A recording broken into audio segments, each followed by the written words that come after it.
Where are you? I'm located in San Juan. This is San Juan City. This is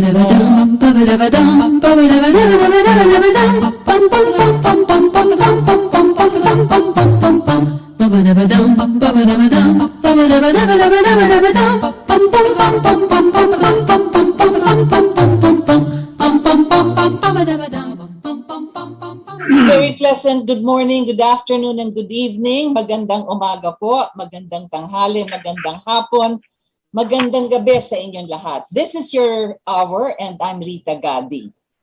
Every once in a while, we come across several aspects in our political life which we really have to discuss quite fully. But this time, we are going into some details on this. But before that, I'm very honored to have for this afternoon a very special guest and a good friend. How do I describe him? An idealist, a thinker, a writer, a journalist, a public information minister, member of the parliament and also of the Senate. My good friend, Francisco TATAD. Kit, good afternoon. Hi. Good to be with you, Rita. And Yes, good to have this program. It's been quite a while. The last time we were together in letters was, well, when I was editing a newspaper, and that was it. But, you know, this time I'd like to take off from the title of your autobiography, which I'm advertising. You should buy it if you're listening to me. We are broadcast all over the world, Kit. So those of you who can buy this, buy it. The title of his autobiography is, well, it's a beautiful All is title. grace. All is grace. And it is not only his autobiography, it's actually the history of our country from the time he was born. So that takes 80 years, so to speak. But that's where I'd like to take off, because all is grace. It's really 82 something years. which, pardon? Yes, it's not just an autobiography, it also is history in progressive, so to speak. So we really should live in moments of grace. I take it off from the title of his autobiography. We have to begin to hear the essential harmony that lies in the heart of the universe. And as we are beginning to understand all of this amidst the horrors and the suffering of our divisions and our differences, we can be able to move into some kind of a meaningful relationship with one another. That is the essence that we should look into. And I take off from his autobiography. But Kit, we are just about less than a month entering into national elections. And it may not be something that should worry us, but it does. Because there will be a change of administration and change of leadership. And this time we have so many candidates for the office of the presidency. And despite the fact that there have been debates and all sorts of presentations that they've had, we still cannot seem to get into the image of our candidates. That's why the title of our program, Kit, is, are they just caricatures, or is there some character in them? So let's look into that. Is there an ideal candidate, Kit? There is an ideal candidate always, and he does not exist. Sad to say, yes. So we are trying to look for something which is not there. But what is being presented to us now are the these are the images. I can't really say these are the characters, because not much is not much can be seen from the way they talk, from the way they answer questions and interviews. They just simply have the image. That's why we say it's just a caricature, a drawing of what they are. But what is more important than the caricature? Isn't it the character? So is it still possible to find anything close to an ideal in the candidates that we have, or do we just settle for what's there? I don't suppose you have to try to find an ideal from among those who are there. If you want an ideal, you have to broaden the reins, you have to consider people who are not even running. Yeah, but to understand what's happening in this campaign, you have to look at the nation first. What kind of nation are we? What kind of people are we? How do we look at ourselves? How do we look at ourselves? What are we looking for? What do we need? This question should be asked before you ask the candidates all sorts of silly questions. You should ask the basic questions. We have just been through 2 years of the pandemic. We are now looking at the threats of a possible big war in Ukraine. The threat to humanity is real. And what are we talking about in these so-called debates? These are not debates, these are just media forums where certain questions are asked and the candidates respond. And all of them are ganging up on Bongbong Marcos for not participating in the debate, so-called. Now, if their participation in this debate is absolutely essential to winning this election, they should not mind Marcos not participating.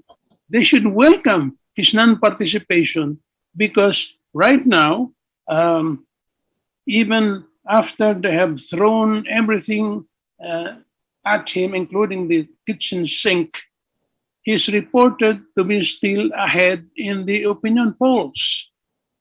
So the non-participation in the debates is not hurting BBM at all. So why should other candidates worry about it? Why should it be their problem? It is the problem of Marcos. Yeah. But really, you want to talk of character. Up to this point, I have not heard a single question related to the personal character or moral lives of these people. You know, when I was in government, I used to write letters of recommendations for job seekers. And the best thing, the usual thing I would say is that I know this person to be of good moral character. His educational accomplishment is not important. It is the character that I talk about. But in this campaign, can the voters who are shouting out in the streets everything they like to say, can they say they know the character of their candidates? When we talk of character, we must first, since this country believes that the family is the basic of society, as an institution, it owes its origin to God rather than to the state. Whoever wants to lead this nation should have a family that embodies the integrity and dignity of Christian family life. Now, do we know anything about the candidates as far as their family lives are concerned? We're leading on to that, Kit, precisely. This moral sense in politics seems to be rather, it's not there. There are so many things that they talk about. That's why I say these are just caricatures of the candidates. But this, as you said, character, moral sense, values, principles, their habits, all of these things, nothing of these have come out from any of these candidates. They have platitudes, they have battle cries, they have all sorts of statements, but anything to do with the basic foundation of what a human being is, a Christian human being is. You don't even have to be completely religious or, But you have to have some moral sense, and we don't have that anymore. You It's have some gone. ethical sense.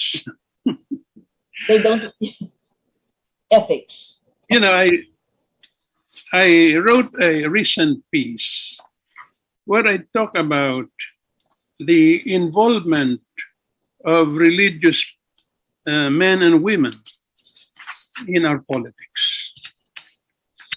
And it has elicited a lot of discussion. But one friend of mine from a Catholic university wrote to say that even more worrisome than the fact that the religious personalities are getting involved is the attempt by the same people to frame the presidential campaign in terms of good and versus evil, which it is not, and which it should not be. Because in politics, as distinguished from theology, we deal with relative values, good, better, best, not with absolutes. But these groups would like to turn the normal everyday discourse on relative values into one involving absolutes. So, what are they saying? They're saying that this candidate is all bad and we are all good. And then they pit these two sides against each other to favor the supposedly all good. Now, in the real world, as we know it, no one is all bad or all good. Even the greatest saints have their defects. And the worst sinners are not permanently barred from doing even the smallest good. Yet, these many otherwise well-intentioned people, including Catholics, appear to have followed these false guides blindly into the ditch. Now, if we consult scripture, we will see that this is the old disease of the Pharisee. We who just had exalt- the who gospel exalt- of last Sunday is precisely that. Yes. who exalts himself inside the temple, while the publican, who dares not even raise his eyes toward the altar, bows meekly and says, "Have mercy on me, Lord, for I am a sinner." It looks like this Phariseeism has entered the highest levels of our politics. This is not only wrong, this is dangerous. But that has been the case since way back. You will remember when there was the snap elections, you had no less than a cardinal on the pulpit saying that if you vote for Marcos, it's a mortal sin. So as you said, there is this division of what is good and what is evil.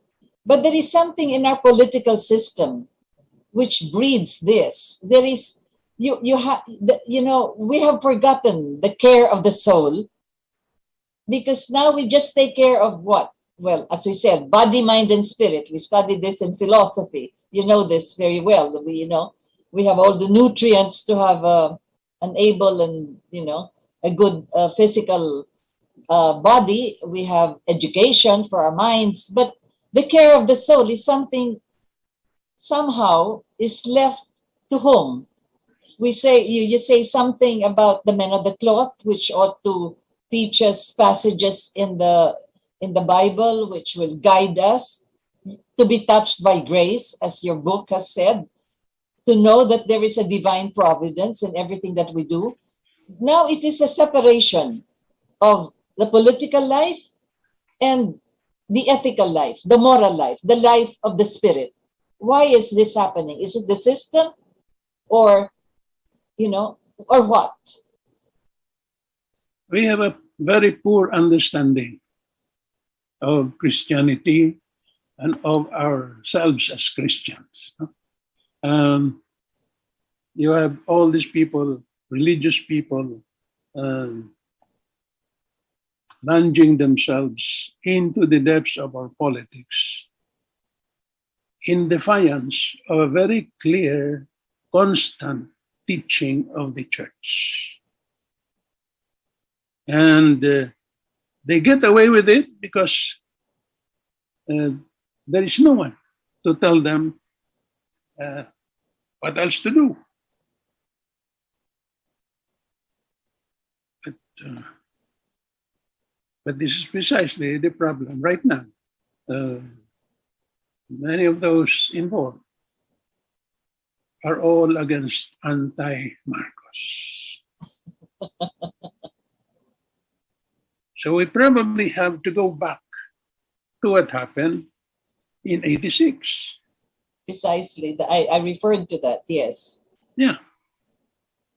You know, when Marcos agreed to hold snap elections in 1986, that was November 3, 1985. 85, yes. Yeah, and he announced his willingness to hold snap elections after the prompting of Senator Paul Laxalt, the emissary of President Reagan. Of George Schultz. No. President Reagan. Yeah. This is Paul Laxalt. He was a senator, and he was a special envoy of President Reagan. And on that same evening, President Marcos invited me to see him in Malacanang. So Ambassador Mark Ruiz came, and together we drove in an unmarked car, went straight up to his study, and then we talked. And the president said, I called for you because I just called the snap election, and I want you to tell me what you think about it. So I said, I caught it on TV, and I'm still trying to process this thing. But my first thought is that the Americans are trying to give you a graceful way out. And Marcos said, no. I will lose in some places, but I'll lose small. I'll win in most places, and I'll win big. So I said, I hope it turns out that way, but you cannot be too careful. Now, very prophetic of you to have said what happened? Yes. What I feared would happen actually happened. My own reading now is that after so many years, 36 years after EDSA, Marcos was played.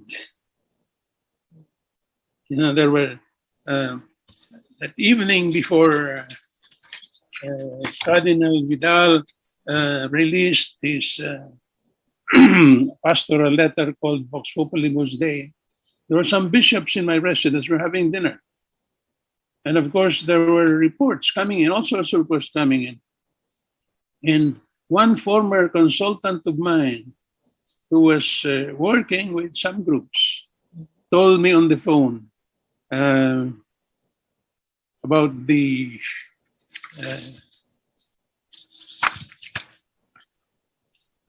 extent of cheating. He said, the elections are unparalleled in the fraudulence of their conduct. That was the exact quote. It's like a very strange construction in English. And the guy, my former consultant, did not speak this kind of English. But this was the same phraseology I read in the CBCP statement dated February 13th. So the question is, where did it come from? Now, in that dinner in my residence, I asked the bishops how they could possibly reach a definitive conclusion on the elections, since they were not a fact-finding body and had not really investigated anything. Well, they told me they had the benefit of moral certainty, and that was it. Now, 36 years after EDSA, we have to ask the question, Was I completely off the mark? Or did I hit the nail right on the head when I told Marcos on November 3, 1985, that his American patrons were giving him a graceful way out through a snap election in which Cory Aquino would be the other candidates?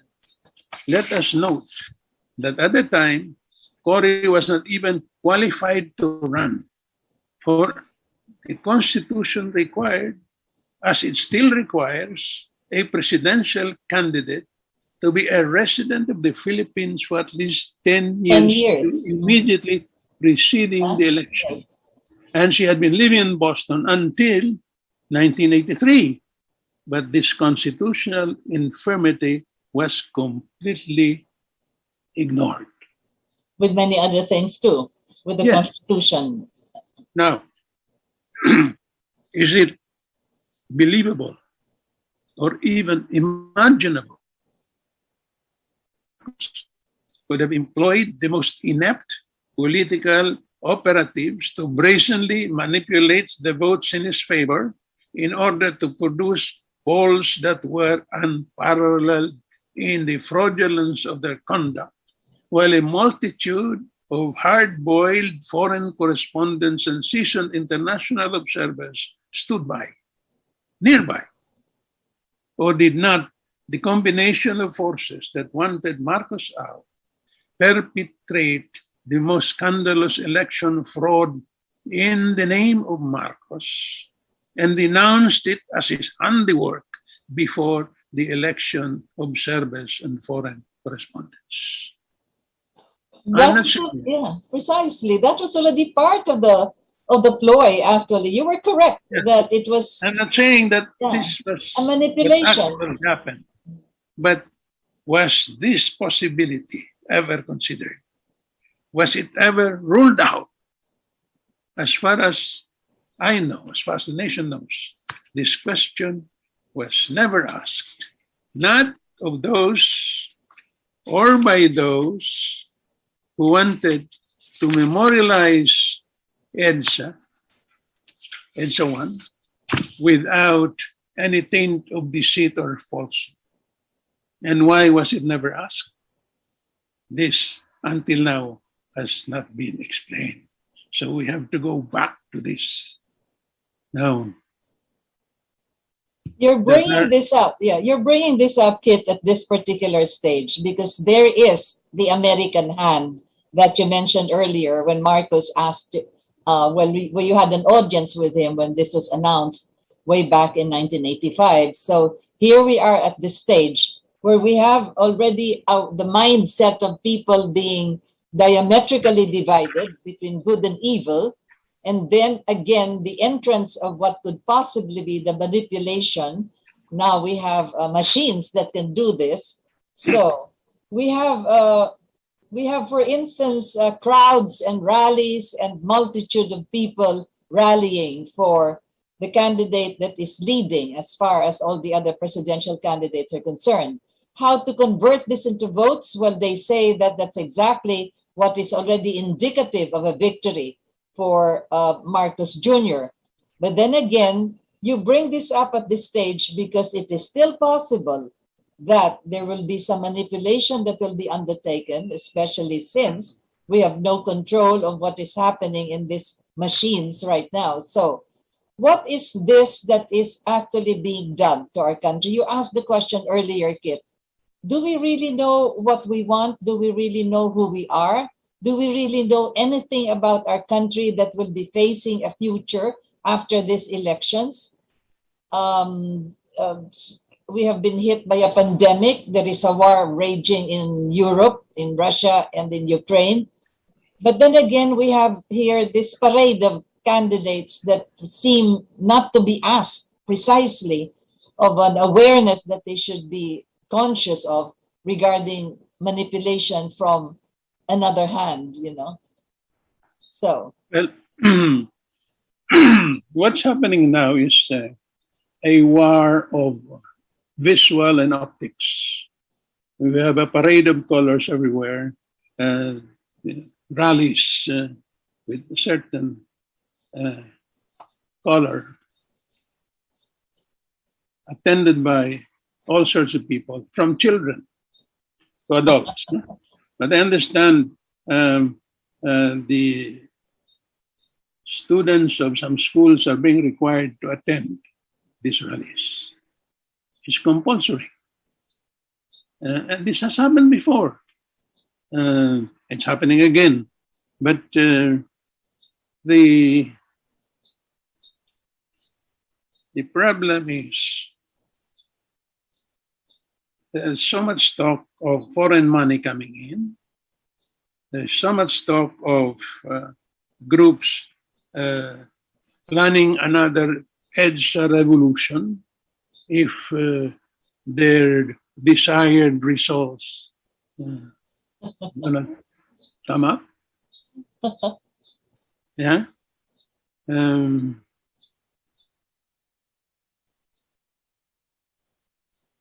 the media. Is there still any fairness left in the media today? You've been there, Kit. You started off with your reportage for the Department of Foreign Affairs until you became the youngest minister in Marcos' cabinet. I think you weren't even 30 years old at the time, and the only one that had the title of Minister of Public Information. But then again, times have changed somehow, or have not just changed, but there's a big difference between then and now. You've seen it all.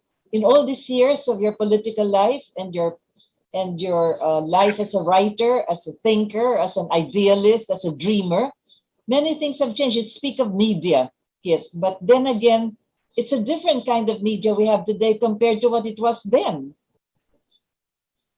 Well, the pandemic helped suppress the media because nobody could go out. For instance, I used to host a forum, a weekly forum at Annabelle's. With the pandemic, we had to close down. I don't think it's been replaced by anything else. I see all sorts of forums now, and well, I cannot stand the verbiage coming out of these forums. No sense of fairness, no sense of objectivity, no sense of what is really important to the nation.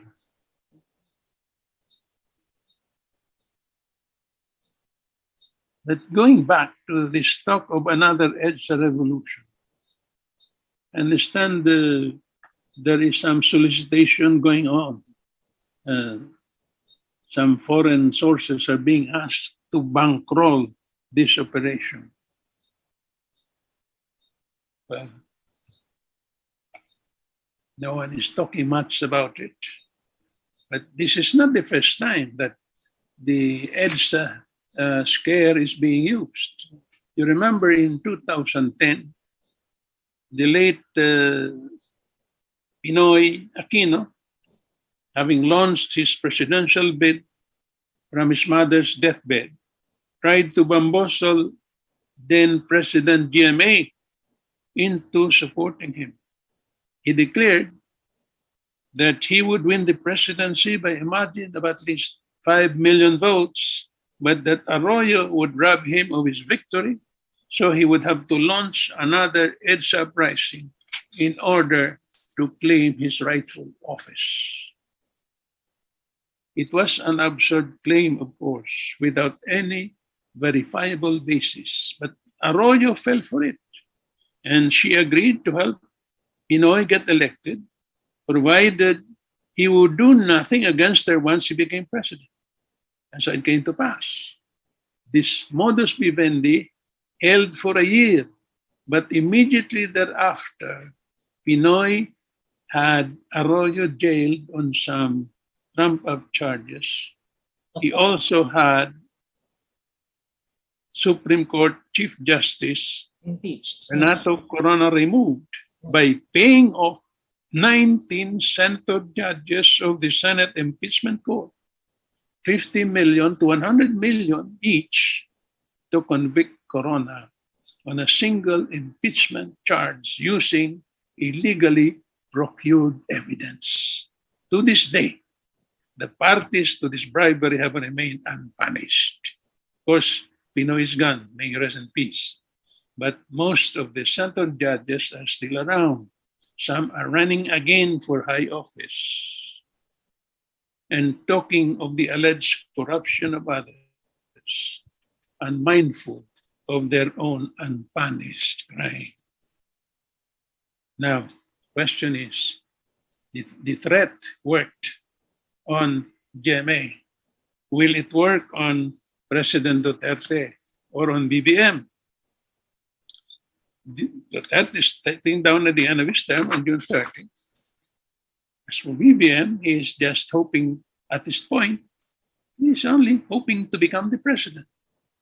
If people still vote for him in spite of the fact that he is his father's son, and despite his non-participation in the media debates, which has angered all his opponents, then his adversary should perhaps march on EDSA to air their grievances. But they will have to wait until he wins and until he is installed in office. Now, we shall pray that such a march, if it pushes through, would not be marked by violence. But what happens if and when the crowd proves unruly and the new president, instead of responding like the old man Marcos did in 1986, or like Arab did in 2001, responds like Cory Aquino did to the farmers' call for comprehensive land reform on Menjola on January 22, 1987. And Shot at them. so many 13 of farmers, them. so many farmers were killed in that rally. 13 were shot. Or like Hacienda Luisita likewise. China's paramount leader Xi Jinping, he responded to the Tiananmen Square siege in 1989. Will those who had proposed or proposing the march now who assume full responsibility for it? Will they bear its consequences? Now, these are the more important questions that should be asked. Do you think it is still possible for those that will not be able to get the highest position, their followers would be staging something in protest like EDSA? You think it's still possible? I mean, like they'll need the military arm for this. They will need, well, of course, many other supporters, not just those that they have in the rallies, but there's a bigger crowd and a bigger group of people that are in favor of Ferdinand Marcos Jr. So how about, is it still possible to have some kind of if you can call it people power? I wouldn't even want to term it that way, but do you think it's still possible to have something like this? Well, we really can't say, but apparently they believe it is possible. That's why they are headed in that direction. And it is not for anybody to underestimate. There's so much madness out there.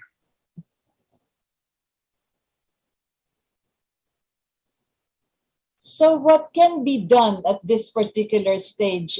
We speak of these candidates, and then we speak of contending parties, as you said, just a division of good and evil. So it would appear as though it's just the vice president and Marcos Jr. And so that would be how the country would be divided in such a manner. But I cannot see at this stage how it is possible for for all of them to just gather against Ferdinand Marcos Jr. at this stage, because masyadong malaki ang lead sa surveys and even in all of this. So where will they be coming from? Well, we have to look are the role that will be played by foreign money. I'm not saying I know where that foreign money is coming from, but I have some ideas that I'm unable to share with anybody right now. Some suspicion where it's coming from, not the Russians. Okay, so depends on how deeply the sources of this money are committed to support their candidate and oppose Ferdinand Marcos Jr., assuming it's really Ferdinand Marcos Jr. But that's in my writings. I continued to talk about the role of the church. It is important, it is necessary that our church leader follows strictly the injunctions laid out by the church. They have to raise their voice now and tell all those people joining rallies or encouraging them to stop and try to unite the nation. There is so much polarization and division now. I said in one of my columns that if the one perceived to have the church support wins, are we going to have a theocracy or a religious fascist rule? If the same candidate loses, will we have the kind of problem that you raised earlier? Will they try to topple the new regime? Let's not forget that in '86, Marcos fought an organized effort to bring him down. That's the Communist Party. Now, where is the Communist Party today in this fight?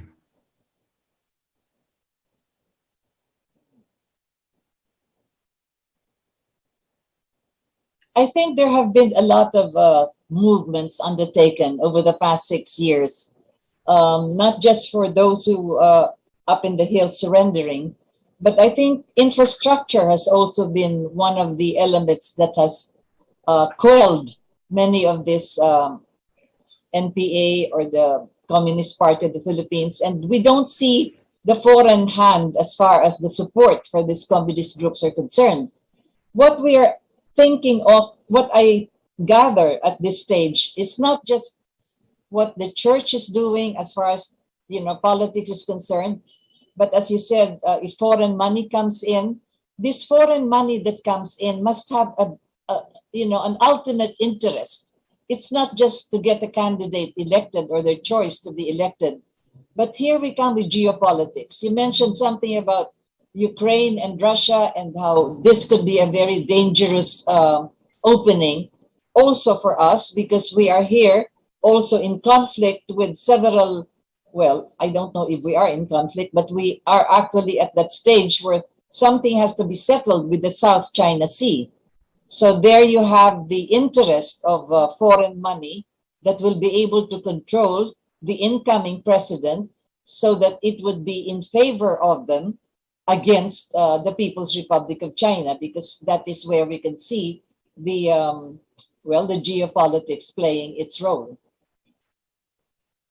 So what do you think? Well, the first interest of any foreign power that wants to meddle in our election is to try to own the country, to own the next administration and own the country. And I cannot see any great advanced planning as far as the security architecture is concerned. I think Ukraine has thrown up so many problems, so many riddles. And the Europeans, the Americans, the Russians are unable to make any clear plans on what to do there. So, moving on to Asia, the world powers will have problems probably larger than what they're facing now in Europe.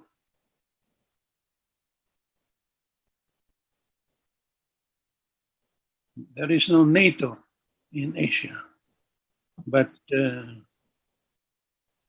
US hold on the Philippines as a historic ally. It's still strong.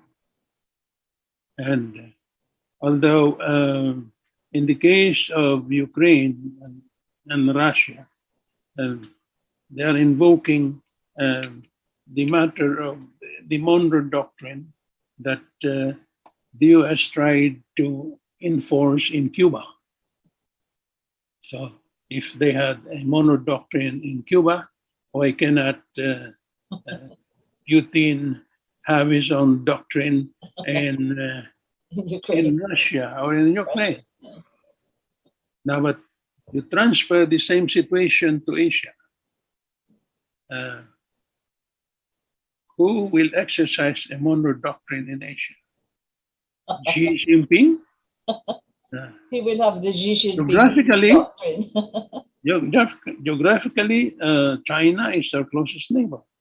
However, historically, the US has been our closest ally since the end of the Spanish-American War. So there are no simple answers to the more difficult questions.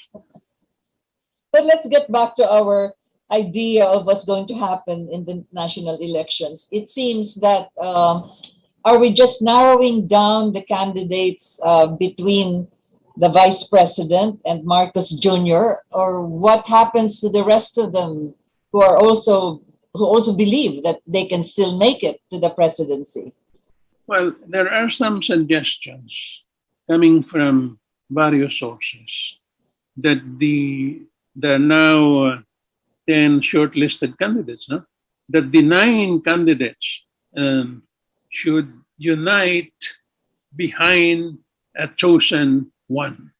If that's going to be Leni Robredo, so they should all fold up and endorse Leni Robredo so that you'll have a one-to-one contest between BBM and Leni. Whether that is, of course, possible, but whether that will work out, we don't know. Because I think so much water has under the bridge, so much money has been spent. That we are talking of billions of pesos having been spent by some of these candidates. Is Leni, even if she's interested, is she in a position to reimburse the expenses of all these candidates? But let's talk about you've seen the best and the worst of our political life, Kit. You've been there from the time that you were in the cabinet and information minister, and then you were also in politics in many ways. Batasang Pambansa, the parliament, in the Senate. You were there during martial law. You were there during the impeachment of ERAP and several other. Well, according to what you've written here, political scandals that our country has gone through, there is always this question, going back to the title of our program, the character in candidates. I mean, nothing seems to have changed as far as you said, we don't look into this side of the candidates. We just listen, we go gaga over the dancing and the singing, and we seem to adore celebrities that are with them and so forth. But nothing seems to have changed when it comes to the character of candidates. And I'm referring not just to the presidential candidates, but especially to the 300 or so that will be sitting in Congress, to the 12 of them that will be in the Senate, to the local government official, 1,500 mayors and governors. My goodness, Skip, where is this going? I mean, nothing seems to have, you've seen it all, but nothing seems to have changed. Is it the system? Is it the Constitution? Is it the people? You asked the question earlier. I Where, think it's all of the above. oh my goodness, where do Well, we start? well, where do we start? We start with the system. The men and women that will inhabit the system will evolve if the system is made right. You know, the personality politics will always be there until we decide that it's over. In this election, we don't have political parties contending. We have candidates, personal candidates. In most governments, the administration depends on the political, economic, social programs of the political parties that bring in the officials of government.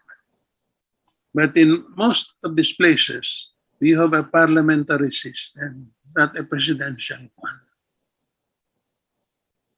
So there ought to be a change in the, not just a change, we ought to have a new constitution. Yes. I've always wanted to see a shift to the parliamentary system, a full shift to the parliamentary system.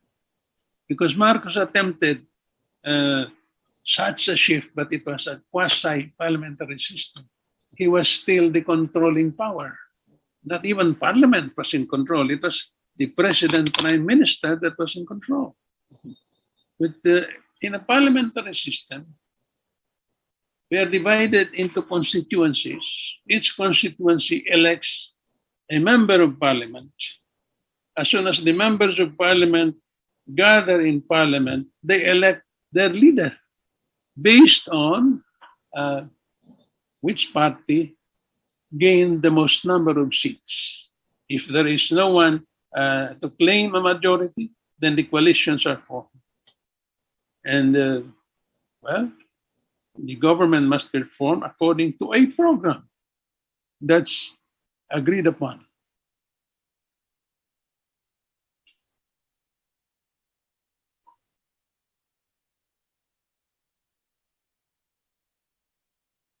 What's happening?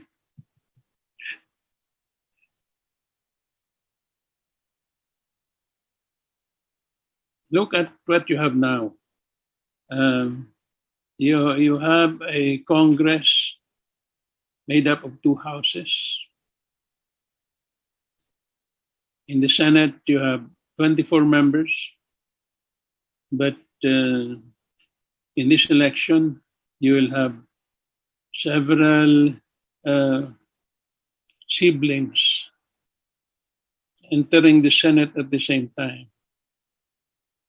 You have two Villars will be there, two Cayetanos who will be there, two Binays who will be there, and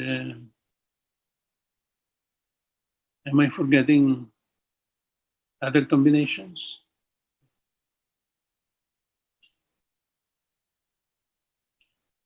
In the House, you have many public works contractors occupying seats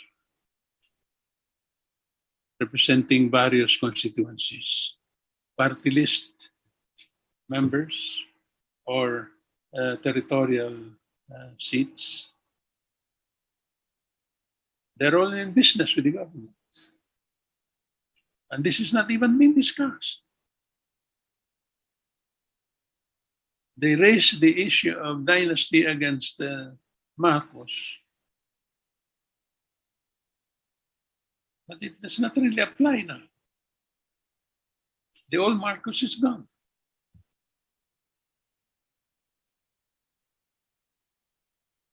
And he's not trying to join me in the Senate. But you have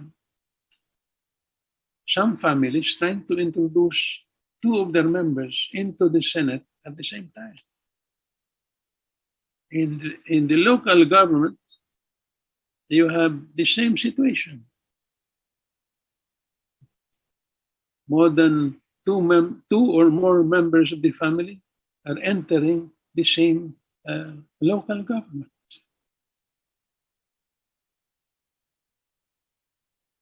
What happened to us? Are we still here?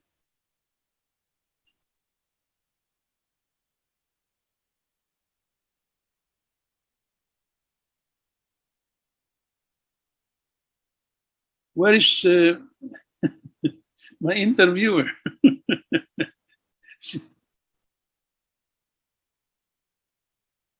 I see. Okay.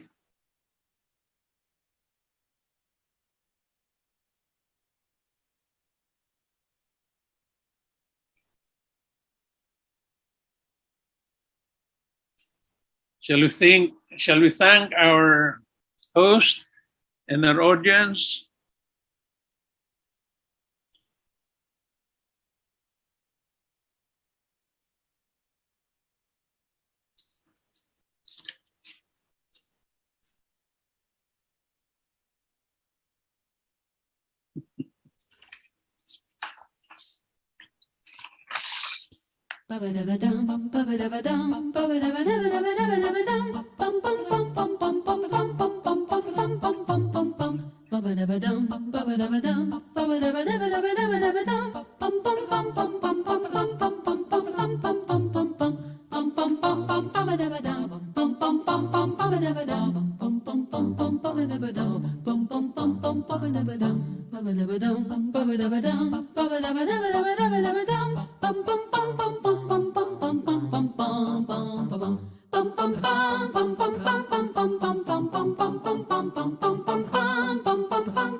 Okay, can I be connected already?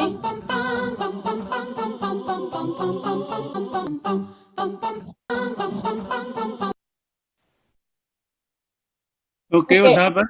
Okay, are we connected now? The topic must be pretty hot, Kit, because we're yeah. So can you hear me now? Yes, I can hear you. Okay, very good. So we were at that stage when we were talking about a new constitution. Yes? Yes. Yeah. We continue from there. We got interrupted, some technical difficulties we had. Yes. You said something about return to parliament, and this will be parliament and federal. Is that, I think, the way it should go? But when Yeah, will this be? I was talking about the virtues of a parliamentary system. Yes. But I don't believe a change of the constitution should be initiated by a new president, because under the constitution, it's only Congress and the Filipino people that can propose amendments to or revision of the constitution. The president Right. has no business there. Yes, right. But if we decide to change the system, then a new administration must come in with an agreed program to propose a constitutional change. So it has to be the entire administration, including members, beginning with members of Congress and the people.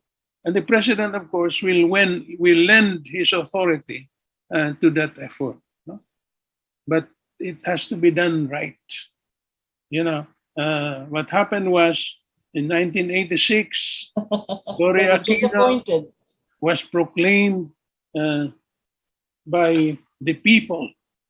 It was people power that put her into office. But she could not trust the people to elect delegates to a constitutional convention that will write a new constitution. So She appointed them. she appointed 48 people to do that. And these were people known to her or close to her. But unfortunately, because of what happened to the economy of this country, we cannot be talking of constitutional change now. We have to talk of economic recovery. So many millions of our people are no longer eating regularly. They've lost their jobs, lost their homes, lost their jobs, etc., etc. And we are way, way down. The next president should make sure that our people eat well again, that they rebuild their homes and their lives. Now, trouble is there is an attempt to portray one side as all good and another side as all bad.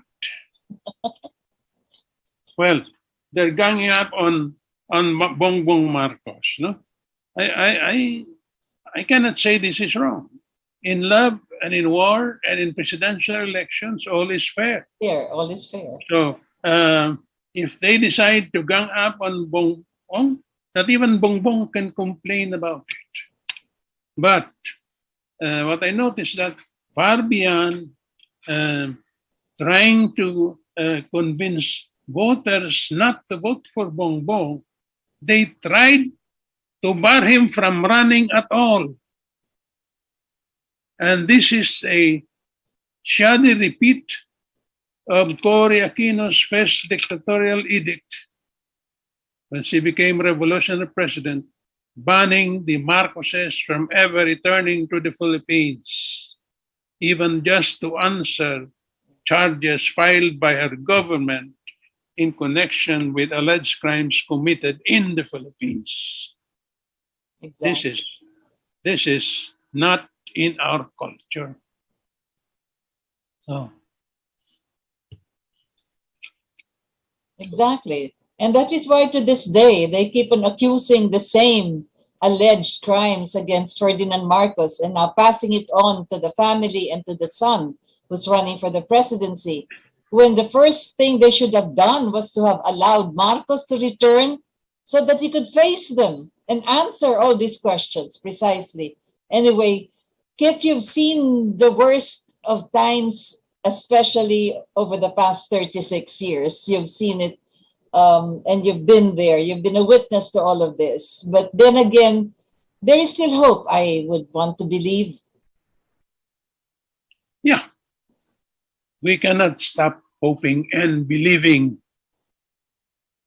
in ourselves, regardless of our imperfections. You know, the young generation should give us hope.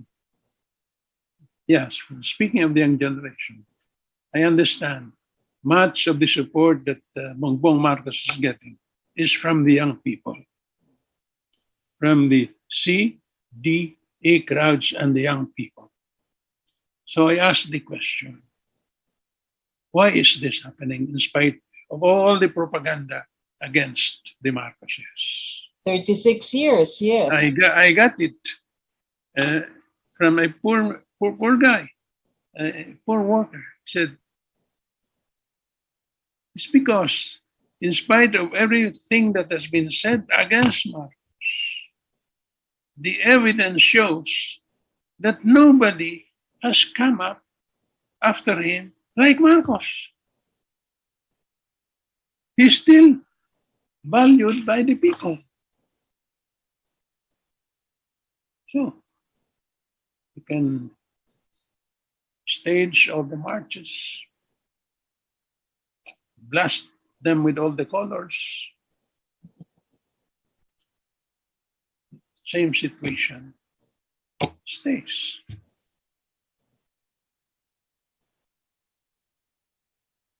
Well,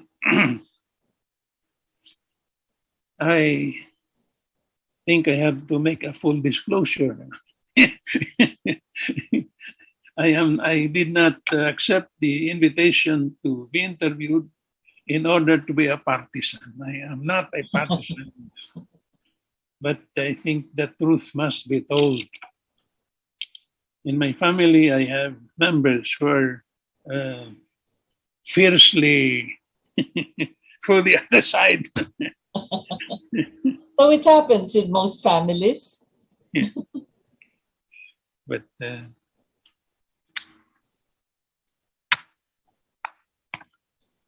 But as you said, you're not partisan and you will stand by the truth. And that's exactly what we have to bring out. Precisely what we need nowadays. Not just to be touched by grace, but to live with grace. And we are coming close to Holy Week, a season a period where we really have, as you said, to go back to the ethical codex that is supposed to be in each one of us. So, Kit, this will not be the first time that we will be dialoguing. Perhaps when you return from your yes, I visit look abroad. forward to We can to more have conversation. Yes, just before the elections. I'm positive you'll be back. Yes, and so as always, we close our program with a prayer. We give this day to you, dear God, the fruits of our labor and the desires of our hearts. In your hands we place all questions. On your shoulders we rest all burdens. We pray for our loved ones, for everyone, and for ourselves. May we return to love. May our minds be healed. May we all be blessed. May we find our way home to you, O Lord, from pain to peace, from fear to faith, from suffering to joy. Thy kingdom come, thy will be done on earth as it is in heaven. For thine is the kingdom and the power and the glory forever and ever. Amen. Amen. Thank you very much, Francisco Sarmiento TATAD, for having joined us. Thank you, and we look forward. Thank you all for listening. Thank you very much, Kit, and I hope you will join us again just before the elections. Have a safe and pleasant trip, and all the best to your daughter who's getting married abroad. Thank you. Thank you. Thank you. This has been your hour, and this is Rita Gadi. Thank you for all those who have joined us this afternoon, and also for all of those who will be participating again in the sharing of this episode.